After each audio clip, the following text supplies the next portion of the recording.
Hi, my love. Welcome to the Gemma Hanley podcast. My name is Gemma. I'm your host. This is the space where I have honest conversations about overcoming anxiety and overwhelm so that you can calm your nervous system and feel really confident and happy and calm from within yourself. Along the way, I share my own stories of holistically healing 23 years of anxiety and depression myself. And so if you're a woman seeking answers to perfectionism, people-pleasing, burnout, resistance, you may love, you're in the right place. Let's do it. Let's begin. And before we begin, I want to pay my respects and acknowledge the traditional custodians of the land upon which I am recording from, which is the Gubbi Gubbi tribe. And I want to extend that acknowledgement to their elders, past, present, and emerging, as well as anybody of Indigenous or Torres Strait Islander heritage watching this replay. Hey, my love, welcome back to the potty. We're here to have a really practical conversation today, which I like to have a little bit of fun with. That's really going to empower you and put into your hands a practice around how you can respond when fear, anxiety, panic shows up in the nervous system. And as a response mechanism, there's some procrastination, there's some avoidance, there's this desire to distract or busy yourself away from that, or maybe even try and numb that experience. And so this conversation is going to provide you with an alternative where you can really, truly begin seeing that painful emotions, including fear and anxiety, hold absolutely gold intelligence. Yeah. Nuggets of wisdom. It is that those emotions are there in our nervous system, showing us more of who we are, inviting us to understand more of who we are, right? Because when we're really comfortable and when things are going swimmingly, we don't tend to look for self-improvement or, how can I understand myself more deeply? How can I meet my needs more deeply? How can I grow and evolve as a human being and in how I contribute and show up in the world, right? And so when painful emotions are there, it's really this ask from our nervous system, from the truth of who we are, to please pay loving attention to something that's really important, probably a disconnection or where we're living out of alignment with ourselves, or maybe an imprint or a subconscious pattern from our childhood that's playing out and it's no longer serving us. And so the body is so intelligent and the subconscious is giving us that information through a means where we become really uncomfortable and we don't want to tolerate being uncomfortable in that way anymore, right? Whether that is a painful emotion, but it also might be physical symptoms, or chronic illness or spiraling thoughts.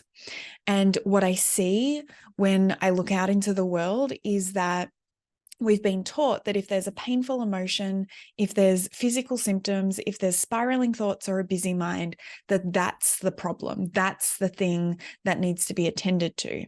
When in actual fact, the truth is those are actually just signals or even symptoms of what is actually sitting beneath that to be explored, right? So there's signals saying, hey, there's something here for you to pay attention to. Let's make you so uncomfortable so that you actually go looking and you turn on your curious mind, you put on the curious cap and start exploring what that might be about. Now, where we get really stuck is when we just try and respond to those surface level signals or communicators of a painful emotion, of a physical symptom, of a busy mind, and then look for solutions just for that. How do I stop these thoughts spiraling? We're not going deep enough, to actually find like the root of what is triggering that really uncomfortable state. And so we're never going to be able to resolve it either. So this conversation that we're going to have today around fear and procrastination, lots and lots and lots of other words that fit into this category, which I've already shared some of with you. We're going to stick with fear and procrastination to keep it clean and clear, though. It's going to be a conversation through the lens that is actually showing up as a protective mechanism, as a safety mechanism, as love. Yeah, that when we're feeling afraid or when we're feeling scared, and then when we're putting things off or metaphorically running away from them or creating all these reasons and excuses as to why we don't need to show up at that for that thing in that way, or we don't need to look at this piece, that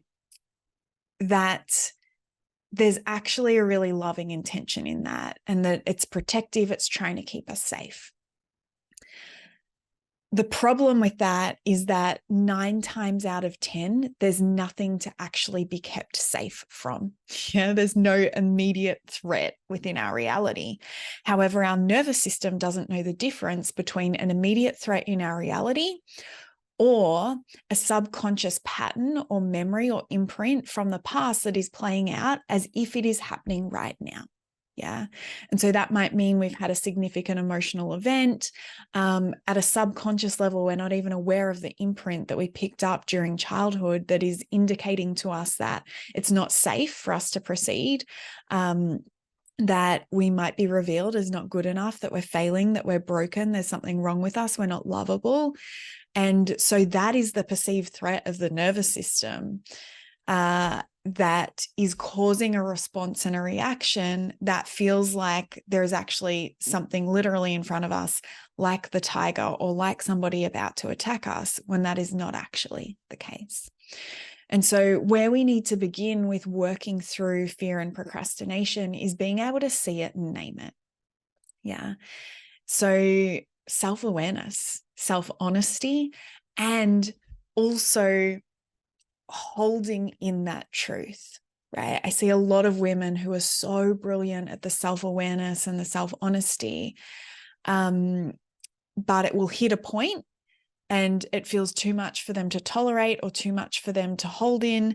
And so they revert back to the distracting, the numbing, the avoiding, the procrastination, the busyness, reverting back to old patterns of things that they once had realized and decided, no, that's not for me, whether it's the relationship, whether it's a lifestyle choice, whether it's a job or a way of working, because it just feels easier than sitting with and knowing how to move through and tolerate the fear and anxiety of a different way forward. Yeah. So being able to name it, see it and name it is really important. Being honest with yourself. Yeah. And we want to so the first real step here is getting super, super specific when we're seeing it and naming it, right? Because something might be showing up in our present day reality. So it could be a relationship, maybe it is health, health complications or chronic illness. Maybe it's with money, your relationship with money or your status financially currently. Or it could even be in starting a business or changing your career path. Yeah. So when I say see it and name it, that's only the very beginning, being able to identify which key area of life it might sit in. So relationships, health, money, career, business. A lot of us think that is gaining clarity. A lot of us think that is the seeing and the naming of it, when in actual fact, it's only the beginning. We need to get underneath that, and identify what is truly triggering the nervous system. What is the nervous system seeing as a very real threat that is then translating into us having this experience that we're feeling unsafe, we're feeling panicked, we're feeling like something bad is imminent or just about to happen, and we have to be, on guard and on alert to be able to respond to that. And we're maybe spending our time and energy running around ensuring something doesn't happen when it hasn't even happened yet, because we're living out of fear. Yeah. And so I want to share with you 3 of the most common triggers, or 3 of the most common, true root fears that are sitting beneath the surface of what is showing up in your life as the event or the project or maybe even the season that seems to be the trigger. But actually we need to get a lot clearer and more specific of what's sitting underneath that, right? So three of these, the first one, very, very common, is a loss of certainty. Yeah. And some of the other words that can fit into this loss of certainty or perceived loss of certainty: loss of safety. Yeah. Loss of security. Definitely loss of control. Yeah. If I'm not in control, I don't feel safe. If I'm not in control, I don't know what's going to happen. Yeah. So anything could happen. And maybe there's a tendency to err on the side of pessimism. Yeah. So loss of certainty is the first. I don't know what's happening here.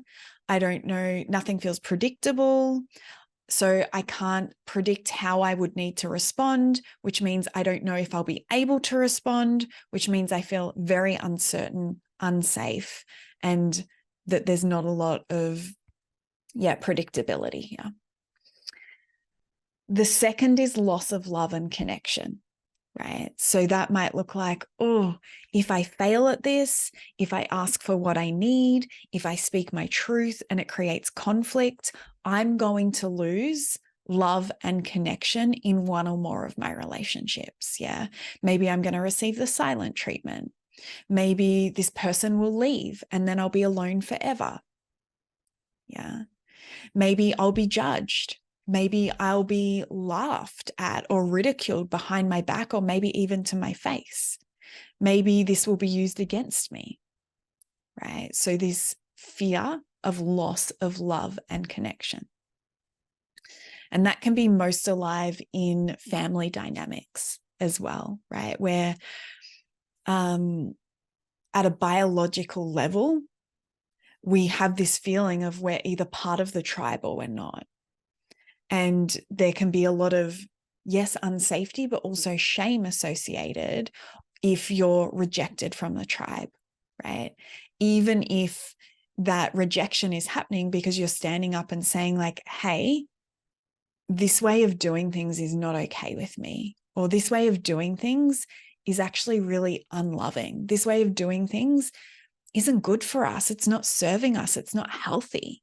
Right? So an example could be, sweeping things under the rug, or avoiding certain conversation topics, or an inability throughout the family to be able to take ownership and apologize when a mistake has been made or when hurt has been caused, right? All of that can fit into this fear of losing love and connection. And the third one is loss of significance. So fearing the loss of significance. So knowing that you're valuable, knowing that you're loved. Yeah. Knowing that you're wanted, that you're desired, that you're important. Yeah. So these are the three main things that will be playing out beneath the surface when you look at, speaking my needs in my relationship, that's the problem. That's what's causing fear, right? Or I'm worried and I'm scared that this partner is going to leave me, or my family is going to reject me if I set this boundary, right? When in actual fact, your nervous system would respond in the same way if it was a different partner. You'd be getting the same result, which shows us that it's actually something happening internally and it's not specific to that person. It's not specific to that event. And some of you, who have been doing this self-exploration work for a little bit longer will see that. You'll be able to see, oh, this is actually a pattern across all areas of my life, or this is a pattern across all relationships in my life, right? And so yeah, it's something that is not specific to the more surface level of what appears or what we can initially pinpoint. Okay, the anxiety is linked to this, or the fear is linked to this, or the procrastination, the thing that I'm avoiding and the thing that I want to do, or rather the thing that, I don't want to do is this. But underneath that, what are you actually fearing? Yeah. So that's step one, is getting really, really specific on what is playing out in the nervous system at a subconscious level, at more of that root level, the deeper level that is creating the reactiveness, like this feeling of fight, flight, flee, fawn in the nervous system in the first place. And when we can name this, my love, my gosh, the sense making that happens and the relief that we can feel, even though we might not yet know the steps forward, the fact that we actually feel in our body that we know what we're truly working with, that in and of itself can feel like a really massive breakthrough. Yeah. So that is the first part. The second piece around this is being able to then approach it from not just what I see is really common and preferred and more familiar for most women is jumping into a logical plan around this, like a logical, actionable, strategic plan. And this is why you may have heard me speak about before. As a coach, I place equal importance upon the nervous system and the subconscious healing work, so we could also call that like our psychology, our neurology, our mindset, as well as the strategy. Like, what's the plan forward? What are the 5 steps? Or, what are the boxes that need to be ticked along the way to be able to get to where I want to go? Right? We need both, because if you only have the strategic plan with the logical action points, each time you show up to the action point, and in fact, it's ironic that we're having this conversation and you might already be seeing this, your nervous system is going to be what feels like getting in the way each time you lean into one of those logical action points, right? Like if it's setting a boundary, there's going to be this feeling of like needing to force yourself and like push yourself and pressure yourself, bully yourself into getting that step happening, right? And that's because at a subconscious level and in the nervous system, there is fear. Yeah, there's a feeling of unsafety. There's this feeling of loss of certainty, loss of love or connection, or loss of significance, most likely. And until we find out, like, where is that coming from? And what is that about? And what part of my conditioning, what imprints and patterns from childhood and past significant emotional experiences or trauma are playing into me feeling like this logical action step is unsafe and is going to cost me my life, right? Because that's essentially the response the nervous system is having. So we're going to dive into both of these in the next 2 steps. And we're going to start with the nervous system subconscious, right? One of the most powerful tools I've personally worked with and I guide women through working with is nurturing and reparenting your inner child, right? And a lot of the time when we're having a reaction from our nervous system, it's not our wise adult or our present day adult or present day conditions that are triggering that. It is conditioning from the past. It's experiences from the past that are being triggered and reminded by something that is happening in the present. And so, having the curiosity, doing the work to get curious and become aware of what were the patterns from my childhood. Like, what were the coping mechanisms handed down to me? What did I observe? What did I learn? Yeah. Who was I allowed to be? Who was I not allowed to be? What were the rules that were given to me about how I was allowed to express and how I was not allowed to express? What was affirmed and validated and given the good girl tick of approval? And what was maybe shamed? Yeah. What was not allowed? What was deemed an embarrassment? Yeah. By your primary caregivers? What topics were not allowed to be spoken about? Yeah, what experiences took place that have left an imprint that comes back to life in the current day when something of a similar nature is taking place, right? So getting really curious about this, then empowers you to be able to nurture and reparent your inner child. And a lot of it is actually just listening to her. Because when, as an adult, we're having these reactive responses, and retrospectively, we can see, shit, like I was definitely triggered there. Right? And my response, it feels disproportionate. Or my response, I know I can do better than that. But in those moments where I'm triggered and the heat of the moment, this is the reaction that plays out. How can I work with that? That's actually your inner child having a tantrum inside of you. Yeah. She's pleading and begging for your attention. And so maybe growing up, you had a really critical parent. Yeah. Or maybe you had a really high achieving parent and you perceived that unknowingly or unconsciously, unintentionally, to mean that anytime you were anything other than high achieving, you weren't good enough. Yeah. Maybe you had a really anxious parent, right? And so you learned to be hypervigilant. You learned to worry about lots of different things. Yeah. You learned to predict all the things that could go wrong, right? Maybe you had a really absent parent. And so you didn't have safety affirmed to you and you were left to figure things out on your own. Maybe you didn't receive the love and attention and the care and the patience that would then teach you how to respond to yourself in that way, or how to receive those qualities from other people as well. You only know how to receive like an absent love, yeah, or an absent relationship, or to keep things at arm's length. Being vulnerable isn't something that you're familiar with.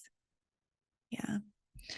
And so exploring all of this and understanding all of this really empowers us to know, oh, which pattern or which imprint or which piece of programming from my past is wanting to play out here in this present day experience. And it's feeling like a lot of fear. It's feeling like I'm almost magnetized in the opposite direction. It's feeling like I just want to get up and run away. It's feeling like I wish I could just press fast forward and skip over this part where I need to be out of my comfort zone, speaking my truth or trying something new or doing something that's lights me up inside and is really clearly important to me. But I don't know how it's going to go. I don't know if it's going to work. I'm figuring it out along the way. And so, yeah, our inner child will be having pleads and begs as you explore these things, right? Especially if there's a pattern of, let's use the pattern of a really critical parent, yeah, or there were really clear rules around what made you a good girl and what made you less than a good girl. So maybe it was that you needed to get certain marks at school. Maybe it was that you needed to hang around certain types of people. Maybe you had emotionally absent parents as well as critical. And so you developed this skill of pleasing and perfecting how you showed up in every environment, being the fixer, the helper, because that increased the opportunity of harmony being in the home, which then increased the opportunity of you being noticed and receiving validation and affirmation and love and connection, right? And so as you move through adulthood and you begin to express in ways that are true for you, yeah, or that might even feel like a bit too much of a leap. You're curious or you're beginning to become aware of, okay, this is how I want to do something, or this is what would excite me, but it doesn't fit the mold of what my family would approve of, or it doesn't fit the mold of what my friendship group would approve of, or it doesn't fit the mold of what society, mass dominant society, would approve of, right? Which might look like you go to school, you get great marks, you get a university degree, you meet a partner, you get a job, you get a promotion, you buy a house with the partner, you get engaged, you get married, you start a family with the partner, you get another promotion, you get another promotion. Yeah. And so when we begin to explore, is this actually for me? Does this feel soul depriving and soul sucking? Or does this feel soul enlivening? Like, which is the difference? Which direction do I want to go in? And if it's a way that asks you to express differently to how you know you are accepted and loved for, so certainty, keeps you as part of the tribe, yeah, and has you similar and the same to everybody else, so love and connection. And already, like you already have an established understanding of something that you're good at, and maybe this new way forward is asking you to do things differently, to maybe accept parts of yourself that feel vulnerable or in the past you've seen as weak or frustrating or you've belittled them, to maybe shift career. Yeah. To maybe allow yourself to be seen warts and all, right? Significance. So you're moving forward into more alignment, more intuition, more of what your subconscious intelligence is even showing you is, yeah, this feels good. This feels right. I sense this is for me. Yeah, as opposed to something just feels off. This just doesn't feel right. It's just not coming together. I'm good at this thing, or I know how to show up in this way, but it doesn't excite me.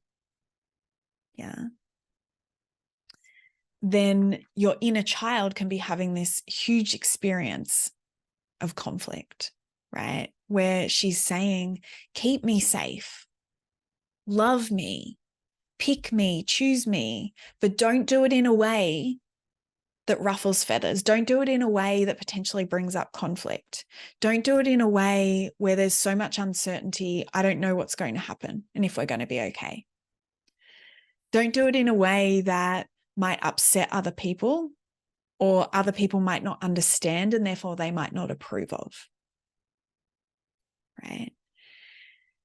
And so there's a lot going on in the nervous system and at a subconscious level, and with our inner child, to be looked at as part of navigating and moving through and feeling momentum to come out the other side of fear and procrastination, and having what it is that we want, right? Not having to throw a bucket on the spark or the fire that is our goal or is our dream.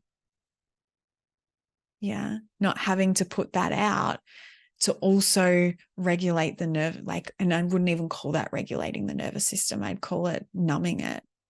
Yeah. So that fear quietens a little bit. The fear is there to show you where there's healing. The fear is there to show you where you can understand yourself more deeply. And so you can also understand what it is that you need, or how it is you need to be loved, and that you can reparent yourself. You can give yourself that along the way to have more of what it is that you want. And I say to my clients all the time, healing and growth is a lifestyle. It's a way of being, right? It's not a course you do for 6 weeks. It's not a checklist where you just tick every box and then it's done. If you're someone who truly values growth and truly values your self-expression and following your intuition and being you, as opposed to being who everybody else wants you to be and needs you to be so it's convenient for them and soul depriving for you,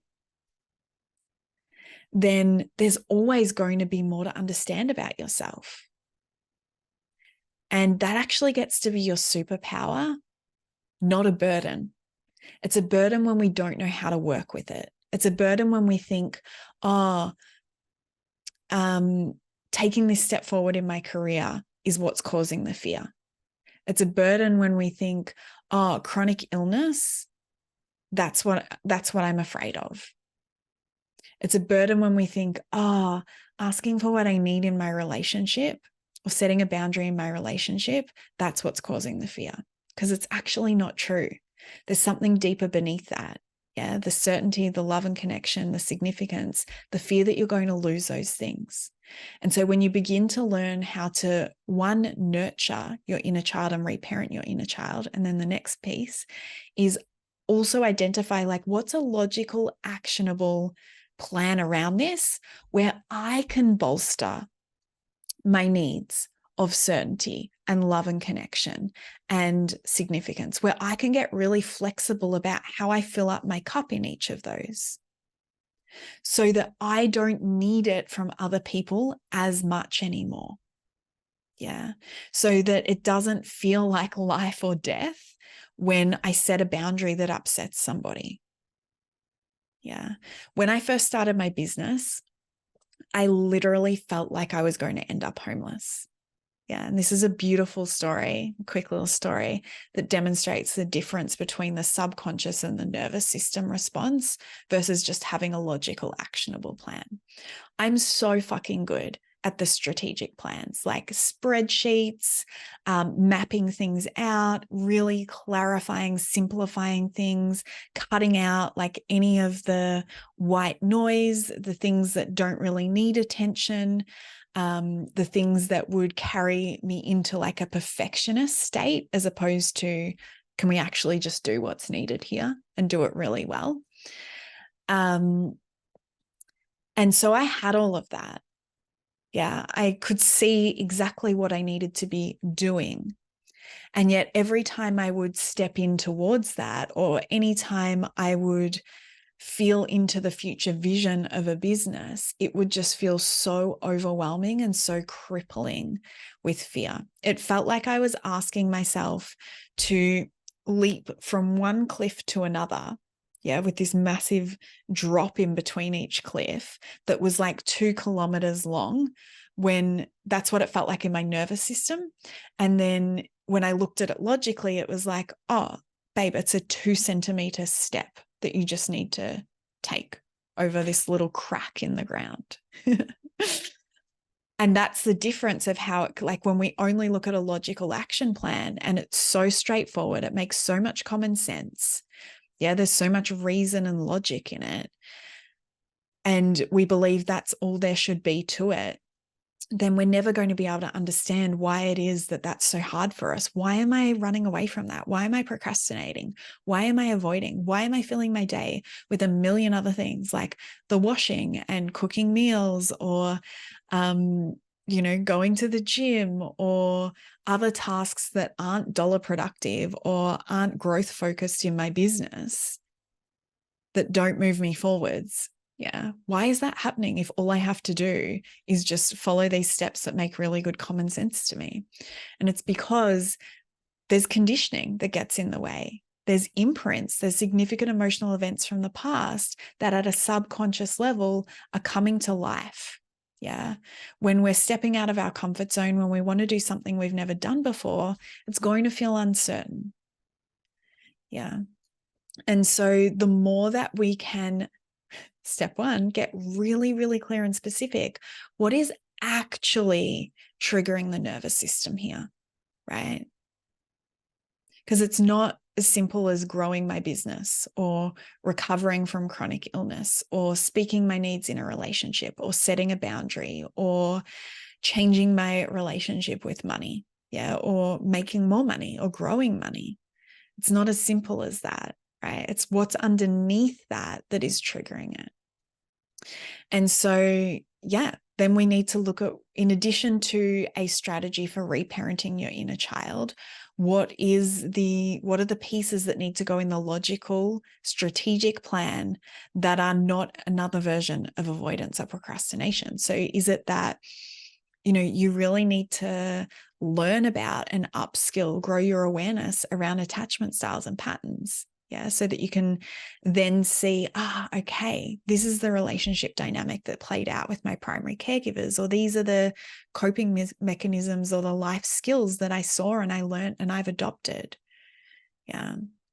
Is it that a boundary setting conversation needs to happen and there's some preparation, yeah, and some introspection and some journaling that needs to happen for that? Is it that you need a clearer business model? Yeah, so that you are focusing on dollar productive activities as opposed to treating it as a bit of a hobby. Is it that you need a proven nutrition plan that helps the body to detox and helps the body to heal? Yeah.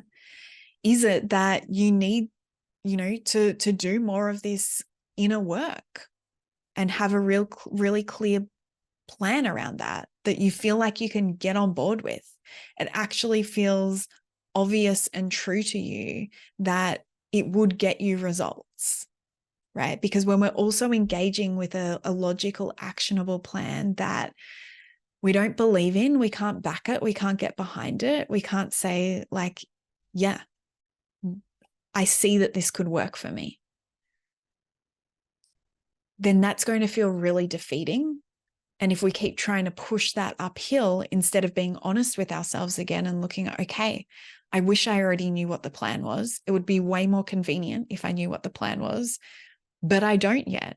I don't really want to be spending more time doing more research or asking more questions or getting more curious about what is the plan that I need? What are the questions that I need answers to? Yeah. What is the key pain point? What is the key trigger in my nervous system that I need support with? Right. Often it's way more convenient to just keep following the plan that, if we're honest with ourselves, it's not actually working, but at least it's something to be following. Right. And this speaks into, the depths of ownership and empowerment and responsibility, and what I speak to my women, the coaching clients, around as your queen energy, that self-leadership, that ownership, that stepping in and saying, I don't want my life to look like this anymore. I don't want to suffer and be in pain anymore. I want this to change. And I know I'm the only person that can create that for myself. And I don't have to know how I'm going to do it, but I do have to be honest with myself and continuously be curious about which parts are not working, which parts do feel like I can get on board with and I can back them and they feel believable. Where does it seem like there's a gap? Where do I keep hitting a brick wall? Where do the same problems keep showing up? Where do I feel like I don't have a skill set that I can, there's space there for me to learn, there's space there for me to grow. So, a lot in this conversation, but really I just want to recap. Yeah. The first thing I want to recap is that fear and procrastination, I want you to begin viewing that through the lens that it is there as a protective mechanism. It's not there because you're choosing the wrong thing. It's not there because you're incapable or broken or you're not able to do what it takes to get what you want. It is there as a protective mechanism, and it is there showing you there is something here to understand about myself. There is some healing here to take place. And once that has taken place, watch out.